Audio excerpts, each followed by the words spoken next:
既然春宫图都没有这样的内衣，这就说明见多识广的那些画师也不曾见过这样的内衣。这也就是说，这内衣并不是赵国女人所属的。也不是，这内衣是我琢磨着做的，这个比戴肚兜舒服。原来你还是个心灵手巧的女人。反正不笨。热吗？热。桑占换了一只手拿蒲扇给他扇着凉风。还热吗？你要是总扇着，我就不热了。想着晚上他睡觉时，这个小男人总是给他默默地扇着凉风，这让他红唇不自觉地扬了扬。珊珊。珊珊。叫魂呐。我是怕你不理我，一会儿扎着你。于珊珊闻言一时没明白他的意思，刚想问他，后脑勺便被人按住了，同时小男人轻身压了过来，薄唇附在了他的红唇上。双唇一沾上，让二人同时心跳加快，还有一些紧张。于珊珊想推开他，可当他柔软的小手挨在桑占胸膛上时，桑占只感到周身一麻，一股燥热犹如火焰腾的便被点燃了，伸手便将女人搂进了怀里。文也不由狂热了几分。于珊珊起初还挣扎，可不知为何这次没有极力推开他，随着身上小男人的热吻，他也不知不觉地回吻着他。桑占得到了回应，心下一喜，这让他的吻更热烈无比。可当他脱他衣服时，于珊珊一把按住他的手。可以啦，我不想再玩下去。玩？不然呢？于珊珊翻身将他推翻在一旁坐好，然后整理着被他撩上去的睡衣。你觉得我们刚刚只是玩吗？桑占俊脸微沉地看着他。男女到了这个年纪，难免会对异性产生好奇，这也就有了生理上的欲望。我们只适当的玩到这里，再深一层就不是我们该做的了。虽然你一直想让我做你的婆娘，可我感觉得到你不爱我，我也不爱你，所以我们还是保持这样的关系比较好。于珊珊，为何你的想法总是那么与众不同呢？能不能不要那么清醒？糊涂一点不好吗？让我甘愿糊涂的人，那必定是我爱的人。你为何就不能试着接受我呢？我哪里不好了？你太自我了，有一个词很适合你。哪个词啊？妈宝男。妈宝男？什么意思啊？就是事事依靠父母，自己懒得做。你这样的人就是娶了婆娘，也会闹婆媳矛盾的。于珊珊，你别太过分，我不就是懒了一点吗？可是自从你进门，我还不是帮你干了那么多活啊。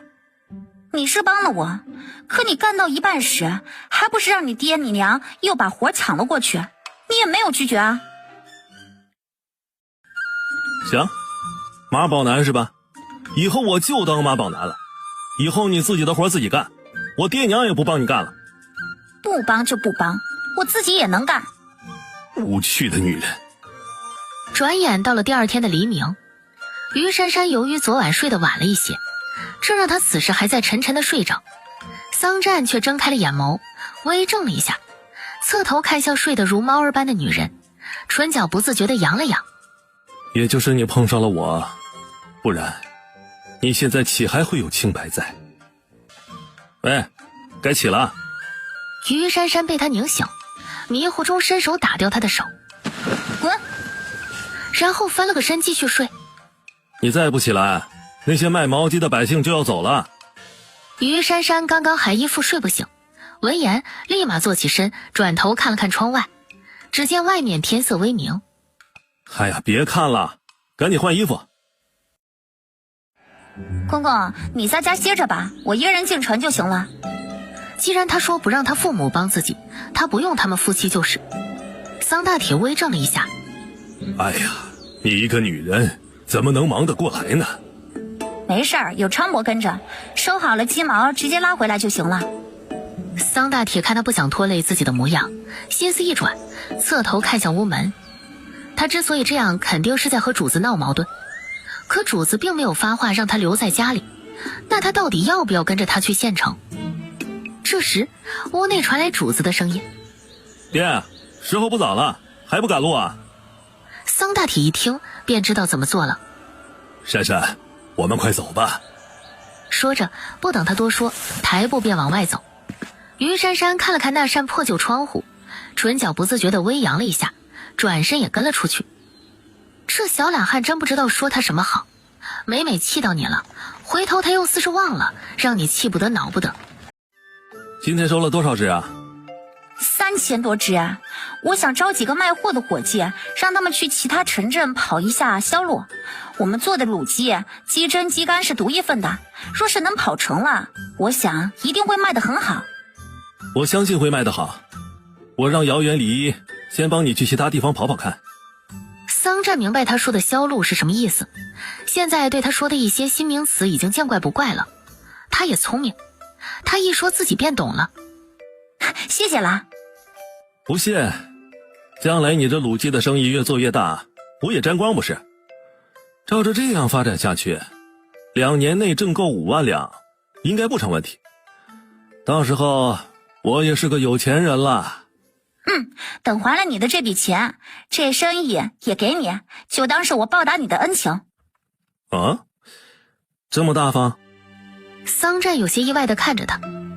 我来到这儿还没有出过院门，我想到处去看看，做生意只是我无奈之举，欠账就要还钱，等我无债一身轻时，我去哪儿也没了压力。桑占眸光微沉了一下。那你的生意我只好却之不恭了。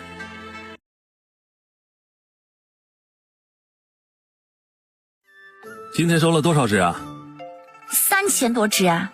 我想招几个卖货的伙计，让他们去其他城镇跑一下销路。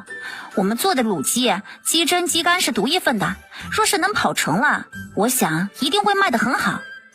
我相信会卖得好，我让姚元礼先帮你去其他地方跑跑看。桑占明白他说的销路是什么意思，现在对他说的一些新名词已经见怪不怪了。他也聪明，他一说自己便懂了。谢谢了。不谢，将来你这卤鸡的生意越做越大，我也沾光不是？照着这样发展下去，2年内挣够5万两，应该不成问题。到时候我也是个有钱人了。等还了你的这笔钱，这生意也给你，就当是我报答你的恩情。啊？这么大方？桑占有些意外地看着他。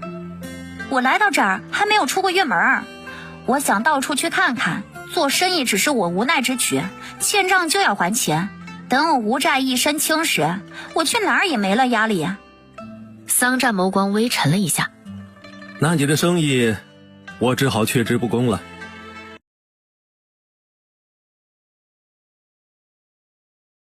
那你想去哪儿看看？天南地北的到处游历一番，首先要去京城，我要见见这个国家最繁华的都城。你一个女人到处跑，就不怕有危险？不怕，到时我女扮男装，这样出行就方便了。有打算就好，那我提前祝你一路顺风。这天10几个工人正忙着干活，于珊珊也帮着烧火。忽然几个衙役与士兵闯了进来。大人，这家人就是外来户，他们的儿子年纪跟你们说的也相符。村长，谁是这家屋主啊？桑大铁还不过来见过大人？哦。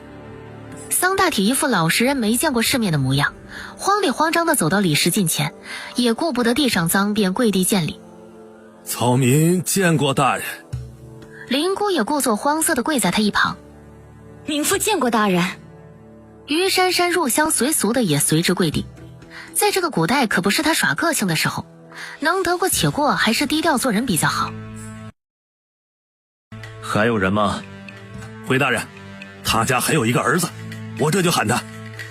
阿柱不等村长说话，便冲着屋里大喊道：桑旦，还不出来？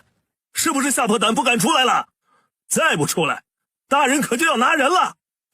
他喊了片刻，屋门口静悄悄的，不见人出来。大人，那桑占肯定是做贼心虚不敢出来，大人赶紧让人把他抓出来呀。进去2个人看看。2个衙役听命的走进屋内，当来到西屋，便看到炕上睡着一个人，而且还打着呼噜，睡的是那个香。喂，醒醒！官爷，我不是在做梦吧？快起来，跟我们走，李大人要见你。哎呀，那是我家大人，快过去行礼。啊！桑占好似被吓到一般，赶紧小跑到桑大铁身后跪了下来。见过大人。他刚刚在屋里面干什么了？我们进去时他在睡大觉，还是我将他叫醒了。下跪之人抬起头来。桑占故作紧张地缩着身子抬起头，眼神也不敢与他对视。我怎么看你有些眼熟啊？大人，那日在城门口盘查时你见过小的。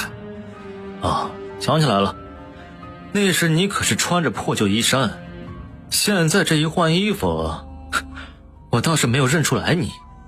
回大人，这些日子我家做了卤鸡生意，挣了一些银钱，我婆娘便给我做了几身新衣裳。你也抬起头来。于珊珊大方地抬头看向他，然后又低下了头。也难怪李石没有一眼认出于珊珊。此时于珊珊穿的还是邻国老气又打着补丁的旧衣衫，猛地一瞅就是一个邋遢的妇人。你叫什么名字？回大人，草民名桑占。多大了？18岁。你胡说，你才17，我可是比谁都知道。你到底是17岁还是18岁？若是敢欺瞒本官，你们一家可都是要问罪的。大人，我们不敢欺瞒，我儿子的确是18了，他属马的。听说你们是外来户？是的，大人，我们老家在北周郡，因为我婆娘身子弱，多病，那里每逢冬天便天寒地冻的，我婆娘身子受不住，故此我们一家才搬来南方之地。到了这里，我婆娘的病便大有好转，所以我们便在这里落了户了。可有你们老家的凭证？有，我现在便去屋里给你拿。说着，桑大铁便急忙地回了屋。桑占，你们来此地几年了？回大人，我们来此已有3年多了。3年？可还在其他地方住过？没有，我跟着我父母走走停停，花了20多天才到了这里。这时桑大铁跑了回来，然后将一张纸页交给了李石。李石打开凭证，只见上面写着家庭住址姓名与生辰，上面还盖着北周郡的印章。李石脸色微沉地将凭证又给了桑大铁。听闻你们的生意做得不错，各大酒楼都有你们的卤鸡。大人见笑，我们也只是为了过上好日子罢了。你们哪里买来这么多鸡？大人，这些小公鸡我们都是收购其他村庄百姓家的，我们村的余家鸡舍一时供不上货价，我们便想到了这个办法。桑大铁丝毫不提于珊珊，好像这卤鸡生意不关他的事一般。大人，这卤鸡生意都是他家婆娘做的，他们一家只是帮着干活而已。好，大人，这阿柱说的不完全对，这卤鸡生意我只负责卤煮，对于售卖却一窍不通，是我男人帮我进城找了买家，就连收购毛鸡也是我男人想出来的，我一个小女子怎有这脑子啊？于珊珊可不想把自己标榜成女强人，她的身份只适合低调做事。桑占唇角微扬地扫了她一眼，这女人果然聪明，她算准了她的身份不会让她胡说的。大人，你可莫要相信他说的，这桑占既是外来户，年纪不管是17还是18，都只是1岁之差，他完全可以多说1岁嘛。大人，我儿多大就是多大，这凭证上都写着他的出生日期，这可是做不得假的。这阿柱与我家有过节，这才无端生事，还请大人明鉴呐。哦，你们两家有何过节？桑大铁，我就算跟你家有过节，你家要是身家干净，用得着我说吗？阿柱，我家怎么就不干净了？你在这里血口喷人，就是公报私仇，你个狗杂碎，我让你胡说！桑占怒声骂完，冲上去就将他踹翻在地，接连踢打着他，给人一种鲁莽易冲动的混小子。李师看了片刻，挥了一下手，两个衙役见状便上前将桑占拦住了。你们两家有何过节？本官想听听，是什么样的过节会让他冤枉你？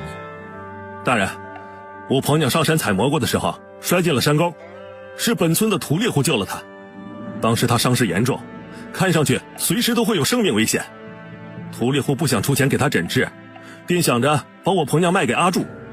可这阿柱见人快死了，并没有买下，土猎户这才将她背到我家。我娘见这姑娘可怜，不想让她死了没个去处，便忍痛掏了3两银子将她买了下来。不想在我娘的精心照顾下，我婆娘竟然醒了过来。就这样，我们便结成了夫妻。可这阿柱一见我娶了这么漂亮的媳妇儿，他心生妒忌，在村里造谣说我婆娘是他的。我们两家为此还打了一架。这件事儿满村都知道，大人可以明察。大人，没有这回事儿，这都是误会。李师冷眸看了他们两个一眼，眸底有着深思，然后又看向桑大铁，接着在他与桑占的脸上看了片刻。只见他们父子身形都高大挺拔，只是桑大铁年纪大，这让他的身体更健壮更魁梧。还有桑大铁的容貌虽没有桑占长得好看，可也是相貌堂堂。再看那灵姑，桑占的母亲虽是一个乡村妇人，可容貌却有着几分姿色。细看之下，这桑占倒和他长得有些相似，要说他们是母子还是有可信度的。李氏看罢，心里的那一丝疑虑顿消。我们走。哎，大人，你不能就这么走了，这桑占肯定有问题。滚！大人，这户人家也不是吗？应该不是，那个人要是隐姓埋名，隐居过活，不可能这么张扬。而且那小子的面相随他母亲，个头随他爹，却跟那2个人一点也不像。故此我推断他不是我们要找的人。而且他们来此才3年，我们要找的那个人已经消失5年了，这时间也对不上。大人观察入微，属下倒是没注意这些。村长，带我们去下一家。婆娘，你这天天臭着，会让我反感的。现在嫌臭了，吃的时候咋不嫌？嘿，谁让你煮的香呢？你猜刚刚那个大人要找什么人？懒得猜，我只管好我自己便可了。那个阿柱太坏了，不，应该是恶毒。好歹都是一个村的乡亲，他竟然如此歹毒心肠，想害你。哼，那种小人啊，是什么事都能做得出来的。你也别气，像他那种人会遭天谴的。哟，我可记得你刚刚还怒不可遏地打了他，现在倒装出一副不在乎的神情，你这脸转换的也太快了吧？我那是一时气急了，现在没事了，我自是不跟他一般见识。切，说的你好像很大度似的。我的确不是一个大度的人，惹我的人，我早晚会让他付出血的代价。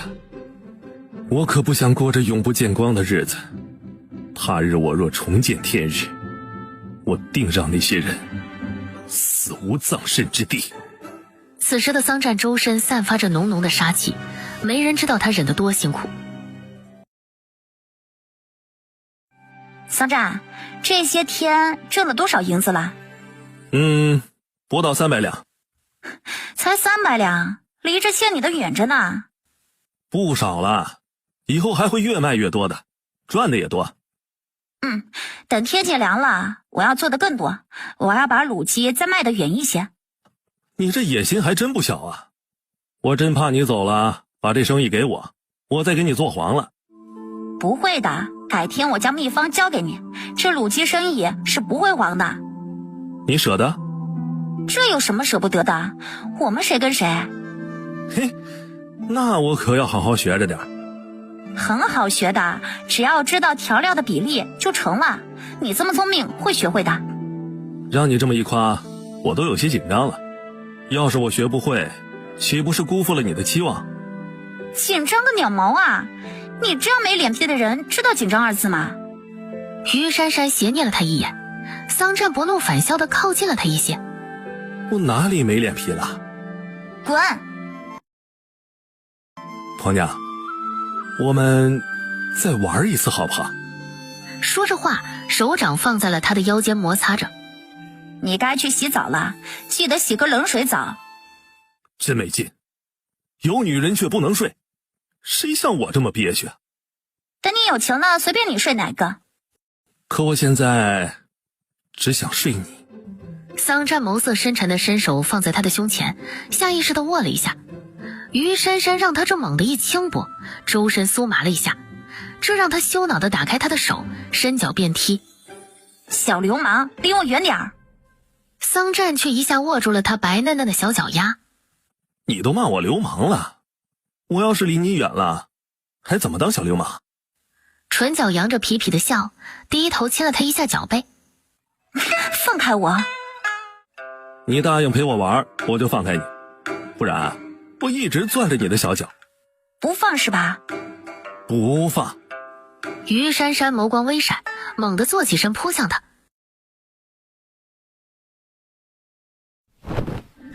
小流氓，姐不反抗你不知道我的厉害。桑占被女人压在身下，整个感官都感受着女人的娇软的身子，这让他胸腔冉冉升起一股火焰。姐，你厉害行了吧？赶紧放开我！于珊珊被他这一叫，心头猛地跳了几下，看着他星辰般的眼眸泛着细笑，就知道这小懒汉在撩拨自己，这让他羞恼的低头便咬住了他的胳膊，想给他点颜色看看。姐，你咬得好过瘾，可以再咬狠一点。不疼？那我就给你来个疼的。于珊珊就不信他不求饶，再咬下去便用力了8、9分。这次桑占皱了眉头，可嘴角却微扬着。姐，好疼啊！你当真狠心咬疼我吗？知道疼了吧？下次不准再对我无礼，否则下次我咬下你的一块肉来。姐，与其你不让我碰，那你还是咬下我的肉吧。你这是想耍无赖了？你说是就是喽。好，我就咬下你一块肉。他就不信他不怕疼，这次他用了10分力，重重地咬着他的胳膊。姐，你这样咬下去，我身上便有了你的印章，到时候我可赖定你了。桑占感受着那股疼意，可还是笑着逗他。于珊珊闻言松开了他。小流氓！姐，你的牙印真的留在我胳膊上了，你说怎么办？放心吧，过2天就长平了，不会留下牙印的。你觉得这样深的牙印会长平？当然。我不信，除非什么？除非你让我咬回来，这样我们就公平了。我才不让你咬，你不怕疼，我可是怕疼的。姐，我不咬疼你就是。桑占眸光深邃地说完，轻身便将女人压在了身下。姐姐，我会轻点咬的。魅惑地说着，便吸咬住了他的脖颈。于珊珊被他这吸咬，顿感周身一麻。小混蛋，快起来！混蛋？还有更混蛋的。邪魅的唇角微扬着，低头便吻住了他的樱唇。于珊珊紧闭着红唇抗拒着他，同时双手也用力地推拒着这个小畜生。桑占感受着女人的反抗，眸色微闪，手掌将她的2个小手紧紧地按住，张口便咬住了她的红唇，随后便撬开了她的唇瓣。他的吻这次来势汹汹，仿佛要将她吞之入腹一样。于珊珊此时已被他吻得大脑一片空白，一双半睁的美眸染上几分湿润，瞧在桑占眼里更是勾人心魄，这让他的吻更加狂热。同时一只手钻进他的衣服里撩拨着他，听着女人的轻吟声，桑占的吻轻柔了下来，不知又吻了多久，桑占缓缓抬头放开他。婆娘，咬得你疼吗？还不下去啊？桑占笑了一声，低头又亲了一下他的脸颊，这才从他身上下来。等我回来一起睡。鬼才等你啊！第二天鸡啼鸣时，于珊珊睁开了惺忪的双眼。这一醒，她突感不对，自己竟在男人怀里，一条腿还搭在小男人的身上。压下心中的慌乱，赶紧将腿收了回来。刚要起身，人又被捞回了男人的怀里。你干嘛？从今天开始，我们不用去县城收鸡了，这等累活就交给我爹吧。你都用着你爹不心疼，可我的事怎么好劳累他？昨天我已经找好了工人了，让他跟我爹负责收鸡这一块。以后你也在家别干活了，有什么事让工人做就是。你这是让我当甩手掌柜？你现在大小也算是个老板了，你只是动动嘴就好。我呢，就给你管好账，你等着数钱就行了。你怎么没有和我商量就找人？你这是越权啦！你个小没良心的，那收鸡的活那么脏那么累，我这是心疼你才私下找人帮忙。我本来还以为你会高兴我能替你解忧呢，不想到你却埋怨我。我爹去县城了，我们以后不用早起了。哎呀，这几天早起让我一天没精神。再睡会儿。睡归睡，你先放开我，你这样我睡不着。睡不着还不是抱着我睡了半宿。婆娘，别矫情了，我们就差最后一步了。睡吧。没脸皮。要脸皮，要女人，我会选要女人。婆娘，现在日子好过了，你其实无需再离开了。这女人呢，早晚都要嫁人，我们做一对夫妻不是更好？不了，我们不合适。哪里不合适啊？哪里都不合适。于珊珊没有明说，这古代人一旦有了钱会很容易变心。这个小男人性格邪肆，长得又好看，他这样的人自是很受女孩子喜欢。要是他是一个老实本分的男人，他或许还考虑一二。若是鲁鸡生意发了财，他敢肯定这个小男人会接二连三地往家纳小妾的，到时他才不会多看自己一眼。何况自己还年长他2岁，他更不会拿他当回事儿。他一个现代人怎会让一个古人将自己置身那种凄惨的境地？他是必须要离开这里的。你就这么看不上我？这个女人真是冥顽不灵，他都如此讨好她了，她竟然丝毫不领情。不是看不上你，是我们性格不合。你这女人着实气人呐。那你就等着还完账再走吧。桑占冷声说完，转身背对着他，周身散着冷意。这天他正看着工人干活，桑大铁沉着脸回来了。公公，出什么事了？屋里说有事他自然先要跟主子禀报了。何事啊？他这一举止让于珊珊突然有种错觉，好像他是一个上位者对着属下发号施令。阿占呐，今天青虎堂来城门口收保护费了。是吗？他们要多少？1个月300两。这么多？1万只鸡钱？于珊珊，你说怎么办？那青虎堂是县城里的黑恶势力，他要是不交，就别想安生的做生意。他要想顺顺利利的离开这里，就不能节外生枝。那青虎堂不是我们能惹的，先试着给他200两，实在不行再给他300两。您还真舍得啊？300两，就这么轻易的给出去了？我这不是也没办法吗？我们就是一个普通百姓，难道让我们为了300两，让你们一家去得罪青虎堂？我觉得只要能花钱摆平的事，都不是事。果然是能挣钱的人就是不一样，出手也阔绰。你说给多少便给多少吧，反正又不是我的银子。公公，你将银票给那些人。于珊珊，你是不是觉得你现在日进几百两，月入便是1万，以此类推，不到半年你就将该我的账还清了，所以你不在乎眼下的几百两。你这样做，只想尽快的离开这里。当然不是。那青虎堂势力那么大，我们就是反抗也白搭。与其惹恼了他们，让他们继续加码，还不如一开始便顺从他们。于珊珊被他说中心思，不由沈笑了一下。胆小怕事的女人，你以为我怕他们不成？有人说过你本事不大，却很自大吗？你可以出去了，现在我看见你就烦。切，你以为我稀罕看你啊？于珊珊，你想离开那是不可能的，只要我一天不回去，你也别想离开我半步。你一个人去啊？这女人可真会气他，他就不能主动让自己跟着他去，这样也好有个照应。买个米菜而已，我一个人去就行了。小妹，你别走啊！谁是你小妹？让开！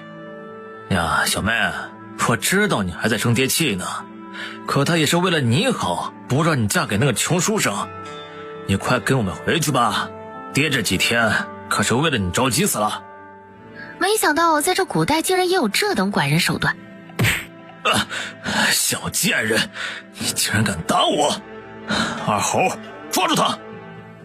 这两个人可是青虎堂的人，也就是这县城里的黑恶势力。他在城门口收购毛鸡时，也听说了他们青虎堂是何种德行。今天让他们盯上，自己若是当着众人打了他们，必定会给自己招来麻烦。为今之计，只能装作害怕的逃走。小妞儿，没想到你还挺能跑的，不过现在你可是没处跑了。我劝你乖乖的跟我回去，这样你也少受点罪。有的人就是想找死，既然你们上赶着见阎王，那就别怪我心狠手辣了。你们一起上吧。呀，看来这小妞还有两下子，我们哥俩倒是要讨教讨教了。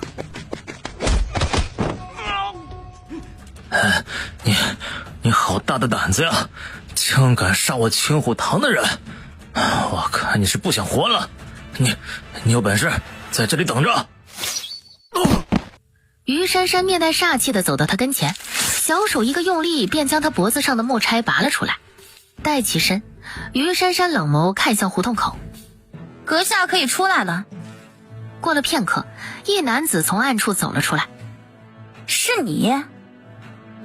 小娘子，我不是有意看的啊，你快走吧，晚了就来不及了。你觉得我会放过你这个人证吗？于珊珊冷冷地说完，便向他攻了过去。被人发现了他杀人，自己又怎会放过这人？万一他放了这人，他再去报官，那他不是麻烦了？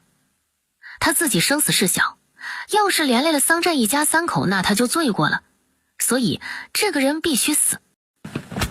眼见女人攻了过来，谢商随即一个闪身，躲开了他那记要命的一击。二人你来我往的打了片刻，没有分出胜负。谢商也没想到这个瘦弱的女人武功如此之高，就连自认武功上乘的他都一时拿她没办法。而且这个女人的武功路数很怪异，力量也很大，每次被她打到，她身上便是一阵疼。小娘子，我没有恶意，青虎堂的人死了，我高兴还来不及呢，我是不会告发你的。谁信？哎呀，小娘子，我是行医救人的医者，自是看不惯他们青虎堂欺压百姓。你放心，我只会替你保密，不会出卖你的。再者，你想杀我也不是件容易的事啊。那个，为了让你相信我的话，我替你善后如何？我保证让这两个人生不见人，死不见尸。你要如何善后？嘿嘿，我自有办法。这是什么？化骨水。谢商简单的说完，便走到一具尸体跟前，然后打开瓶盖，将里面的液体均匀地倒在那具尸首上。当那液体沾到死者身上，瞬间便冒出一股难闻的气味。接着于珊珊便看到那具死尸便被那化骨水飞快地侵蚀着。这具尸体还不等化完，谢商又将另一具尸体撒上了化骨水。两盏茶后，两具惹祸的尸体便被谢商毁尸灭迹了。好了，这次你放心了吧？你为何要帮我？因为你杀的是青虎堂的人，这个理由够不够啊？还行，多谢。呵呵，不谢。这里这么偏僻，你怎么会在这里啊？我是跟着你来的，我在街上看到有人追你，我怕你有什么不测，便追了上来。本来是想着来个英雄救美，不想却看到你杀人的场景。抱歉，我不知道你的用意，刚刚多有得罪，还请见谅。哎，不见者不怪嘛。幸好的武功还算可以，不然我今天呀便是命丧你手了。幸好幸好。敢问小娘子芳名啊？你不用叫我小娘子，我名叫于珊珊，你称我于姑娘便可。你不是已经嫁人了吗？谁说嫁人就非要称小娘子了？也好，日后呢，我便叫你于姑娘。人称你谢爷，那你叫谢什么？我叫谢商。我记下了，时候不早了，我还有事，就不跟你多说了，告辞。告辞。珊珊呐，地里的麦子该收割了，工人说要歇几天，先忙农活。公公，下午你去县城门口的收购点贴一张暂停收购毛鸡的告示，半月后再收购。行，这农忙了，想来交鸡的人也会少很多。我家什么时候割麦？后天，我们家只有2亩地，这活好干。后天我跟你去地里。桑占，你去不去啊？不去，热死了。珊珊，你别说他了，地里就那么点活，不用阿占，我们也能忙得过来。婆婆，你们也太惯着他了。算了，随你们。珊珊呐，你在家照顾好你婆婆，她的病刚好，你先让她好好歇歇。我去地里先去腾出一块麦场。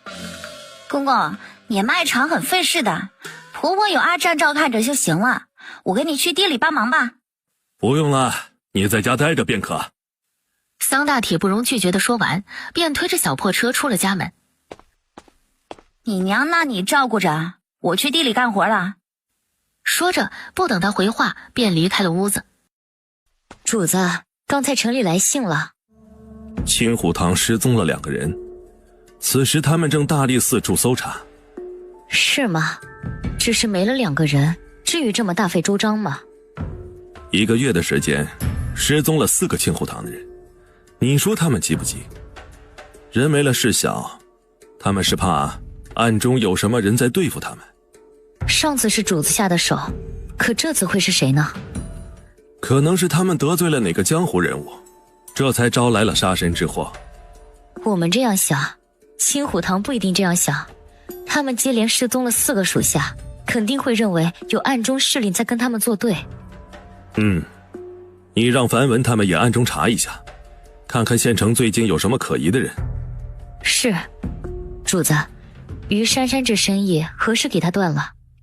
再过些日子吧，先让他多高兴几天。你怎么来了？公公，我闲着没事儿，就想着来干点活，你教教我吧。好吧，你看着啊。于珊珊一旁看了片刻，便学了个大概，然后她也试着收割麦子。不多时，她便掌握了要领，割麦子也快了起来。正当她干着，一只手将她的铁锹夺了过去，这让她不由侧头看向来人。你怎么来了？我闲的。桑占痞笑了一下，然后便学着桑大铁干活的模样翻起土来。你干吧，我回家做饭。回来，谁让你走的？这活你接过去了，我还在这里干嘛？去阴凉等着我，活干不完不准你走。为何你干活还不准我回家了？你走了，我哪有动力干活啊？懂了没，姐姐？小混蛋，我才不在这里挨热。哎，婆娘，你要是走了，这地里的活我可不管了，让我爹自己干吧。你说这话也不脸红吗？他是你爹，你干活是在帮他，不是帮我。是吗？爹，你说说，我这是在帮谁干活啊？珊珊呐，这还用我说吗？阿战之所以下地干活，还不是心疼你啊？听到了吧？就连我爹都知道我是心疼媳妇儿才干活的。好了，去地头槐树下等着我，干完了我们一起回家。桑战哄孩子似的笑道。于珊珊本可以走了之的，可最终还是顾面子没有走。他要是真走了，这活儿只有桑大铁来干了。他坐在槐树下，看着他们父子汗流浃背的干活，心里感叹着现代人的幸福生活来之不易。正东想西想时，忽见一个妙龄少女跑到桑战跟前。那少女他认得，正是村长女儿李彩儿。阿战哥，你累了吧？我这里有李子果，你解解渴。李姑娘，我不渴，你还是留着自己吃好了。阿战哥，我那里还有，这些你拿着。